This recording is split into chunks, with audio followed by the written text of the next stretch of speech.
Meghan had stayed back in Cape Town. We now know she wanted to make one very important visit. The photo on their Instagram account showing her paying her respects where a student was murdered last month. The Duchess joined hundreds of others, leaving a ribbon behind to show solidarity. 19-year-old Unini Umwetyana was raped and murdered after going to collect a parcel. Her body was then dumped at the Kailisha township on the outskirts of Cape Town.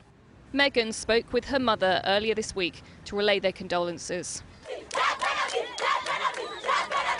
Her death has led to protests across South Africa, and this month the president described the country as one of the most unsafe places in the world to be a woman. Zinhle Olei was one of those who organised the demos and welcomes Meghan's support. It's good for someone of that magnitude or people that are high profile to also help us in fighting this issue. I think it can't be an issue that one part of society fights, but it's something that we all need to come together in. I am here with you as a mother, as a wife, as a woman of color, and as your sister. The need to call out the rising levels of attacks on women and girls, so important to them, they addressed it on day one of their tour. They told me it's an issue they've been following closely. It really peaked in the last month or so.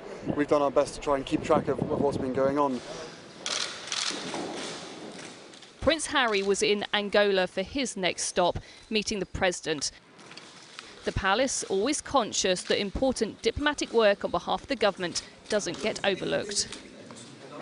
As we've been flying around with Prince Harry, the palace have been conscious of making sure that what the Duchess is doing back in Cape Town hasn't been too much of a distraction. But when it comes to that issue of gender-based violence, it is something that matters to them both. And as Meghan wrote on the ribbon in the local language, we stand together in this moment. Rhiannon Mills, Sky News in Angola.